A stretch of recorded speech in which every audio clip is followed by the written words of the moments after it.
ಮಾಣಿಕ್ಯ ನಟಿ gold smuggling ಕೇಸ್ನಲ್ಲಿ ಮೇಜರ್ ಟ್ವಿಸ್ಟ್.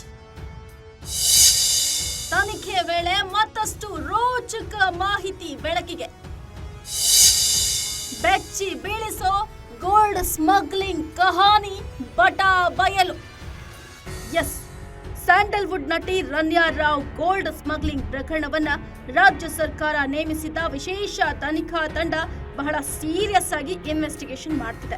ಕೇಸ್ನಲ್ಲಿ ರನ್ಯಾ ಪ್ರೋಟೋಕಾಲ್ ಬಗ್ಗೆ ಮಲತಂದೆ ರಾಮಚಂದ್ರ ರಾವ್ ಅವರಿಗೆ ಮೊದಲೇ ಮಾಹಿತಿ ಇತ್ತು ಅನ್ನೋದು ತನಿಖೆ ವೇಳೆ ಬೆಳಕಿಗೆ ಬಂದಿದೆ. ಈ ಬಗ್ಗೆ ರಾಜ್ಯ ಸರ್ಕಾರಕ್ಕೆ ವರದಿ ಸಲ್ಲಿಸುವಾಗ ತನಿಖಾ ತಂಡ ಕೆಲ ಅಂಶಗಳನ್ನು ಉಲ್ಲೇಖ ಮಾಡಿದೆ. ಹೌದು, ಅಕ್ರಮ ಚಿನ್ನ ಸಾಗಾಟದ ಬಗ್ಗೆ ತನಿಖೆ ನಡೆಸಿ 10 ದಿನದ ಒಳಗಾಗಿ ವರದಿ ನೀಡುವಂತೆ ರಾಜ್ಯ ಸರ್ಕಾರ ಆದೇಶ ನೀಡಿತ್ತು.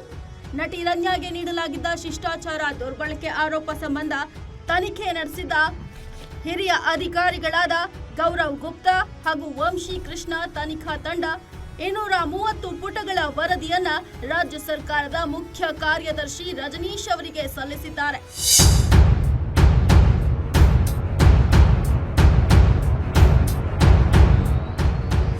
ವಿಶೇಷ ತನಿಖಾ ತಂಡದಿಂದ ರಾಜ್ಯ ಸರ್ಕಾರಕ್ಕೆ ಸಲ್ಲಿಸಿದ ವರದಿಯಲ್ಲಿ ಬೆಚ್ಚಿ ಬೀಳಿಸುವಂತಹ ಗೋಲ್ಡ್ ಸ್ಮಗ್ಲಿಂಗ್ ಕಹಾನಿಯೇ ಬಟಾ ಬಯಲಾಗಿದೆ. ಮಲಮಗಳು ರನ್ಯಾ ರಾವ್ ಪ್ರೋಟೋಕಾಲ್ ಸೌಲಭ್ಯ ಪಡಿತಾ ಇತ್ತು. ಇದರ ಬಗ್ಗೆ ಮಲತಂದೆ ರಾಮಚಂದ್ರ ರಾವ್ಗೂ ಗೊತ್ತಿತ್ತಂತೆ. ಈ ವಿಚಾರ ಗೊತ್ತಿದ್ರೂ ಕೂಡ ಪ್ರೋಟೋಕಾಲ್ ಕೊಡಬೇಡಿ ಅಂತ ರಾಮಚಂದ್ರ ರಾವ್ ಪೊಲೀಸರಿಗೆ ಯಾವುದೇ ಸೂಚನೆಯನ್ನು ನೀಡಿರಲಿಲ್ಲ. ಅಲ್ಲದೆ ತನಿಖೆ ವೇಳೆ ಏರ್ಪೋರ್ಟ್ನಲ್ಲಿ ಶಿಷ್ಟಾಚಾರ ಕೊಡುವಂತೆ ರಾಮಚಂದ್ರ ರಾವ್ ಪೊಲೀಸರಿಗೆ ಯಾವುದೇ ನಿರ್ದೇಶನ ಕೊಟ್ಟಿದ್ದಕ್ಕೆ ಸಾಕ್ಷಿಯೂ ಇಲ್ಲ ಅಂತ ಹೇಳಲಾಗ್ತಿದೆ. ಇನ್ನು ಪ್ರಕರಣದಲ್ಲಿ ರನ್ಯಾ ರಾವ್ ಪ್ರೋಟೋಕಾಲ್ ಪಡೆದಿದ್ರೂ ಕೂಡ ತಪಾಸಣೆ ನಡೆಸಲು ಕಸ್ಟಮ್ಸ್ ಅಧಿಕಾರಿಗಳಿಗೆ ಯಾವುದೇ ನಿರ್ಬಂಧ ಇರಲಿಲ್ಲ.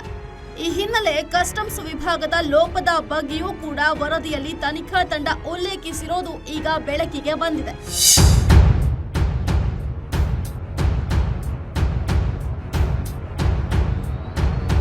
ಇನ್ನು ಈ ಕೇಸ್ನಲ್ಲಿ ಒಂದು ಕಡೆ DRI ತನಿಖೆ ನಡೆಸ್ತಾ ಇದ್ರೆ ಮತ್ತೊಂದು ಕಡೆ CBI ಇನ್ವೆಸ್ಟಿಗೇಷನ್ ಮಾಡ್ತಿದೆ. ಇದೇ ಗೋಲ್ಡ್ ಸ್ಮಗ್ಲಿಂಗ್ ಕೇಸ್ನಲ್ಲಿ ಮಾಸ್ಟರ್ ಮೈಂಡ್ಗೆ ಇಡಿ ಬಲೆ ಬೀಸಿದೆ.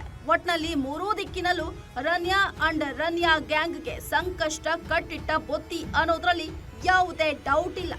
ಮುಂದಿನ ದಿನಗಳಲ್ಲಿ ಇನ್ಯಾವ ಹೊಸ ವಿಚಾರಗಳು ಬಯಲಿಗೆ ಬರುತ್ತೆ ಅನ್ನೋದನ್ನ ಕಾದು ನೋಡಬೇಕಾಗಿದೆ.